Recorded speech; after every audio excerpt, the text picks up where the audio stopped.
Humran bin Ayan der ki İmam Muhammed Bakır Aleyhisselam'a arz ettim. Mehdi'nin gözleri çekiktir diyor. Bir alamet olarak.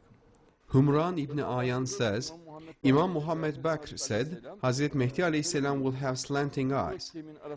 Abu Basir says, Imam Muhammad Bakir of Jafari Sadq said, there will be a mark between his two shoulders blades, as was the case with our Prophet sallallahu alaihi wasallam.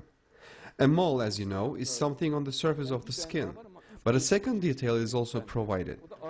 There is a leaf to the left of and below his left shoulder bone, like a myrtle leaf. In other words, he says there's a second mark, but this will be three-dimensional, in the shape of a tree leaf. This is a glorious detail. There is a mark reminiscent of a pearl on his cheek, like a star illuminating the earth. Muhammad ibn Abdel Rasul Barzanji, he says there is a mole on his cheek. For example, he says, there is a black mark on Hazrat Mahdi's alayhi salam right leg. On his right leg, that's another detail.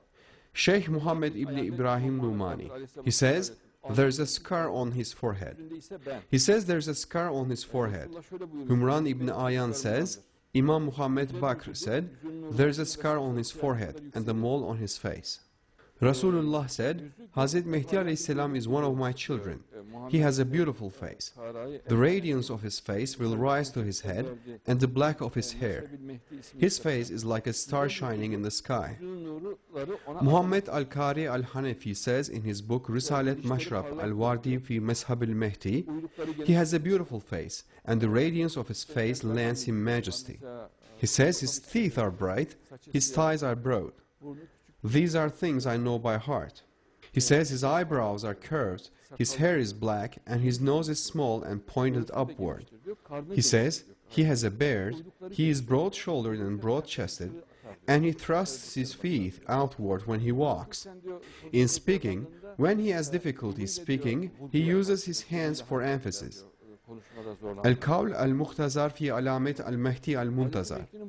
That means he looks like the Israelis in appearance. He is a majestic individual with a broad forehead. That is in the book Iqtud Durar. But these are books going back 800, 900 or 1,000 years.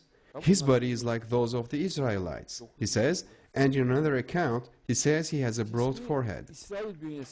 In other words, so many details have been provided that we know about his appearance and character and everything. For instance, it is stated that he will have a big abdomen, that there will be a space between his thighs, that he will have a large carcass. From Ukayli al-Najmus Saki fi Bayan Anna al-Mahdi min Avladi Ali ibn Abu Talib Ala al-Tamam al-Vamal. His eyebrows are curved. Hazrat Mahdi alayhi salam is Arab in coloring, a reddish white. Our Prophet sallallahu alaihi wasallam says of Hazrat Mahdi alayhi salam that his hair and beard are very beautiful. He says there is a cleft between his eyebrows, meaning his eyebrows run in a single line. Most normal people have two, but our Prophet sallallahu alaihi wasallam says that Hazrat Mahdi alayhi salam has only one. In the hadith, Hazrat Mahdi alayhi salam has thick hair and a broad brow. There is a concavity on his forehead and his nose is small. What will this concavity on Hazrat Mahdi's alayhi salam brow be like? Everyone has a very slight one on their forehead. You have a slight curvature there yourself. Yes, by concavity, a curve is meant here. Some people have a flat forehead, while others have a mild concavity, a concavity that causes their eyebrows to protrude slightly. Hazrat Mahdi's alayhi salam complexion is normally Arab, something between red and white, though it sometimes becomes darker, he says. It will probably become darker under the effect of the sun, and when he stays out of the sun, from time to time, it will become lighter again. That is what is being referred to, inshallah.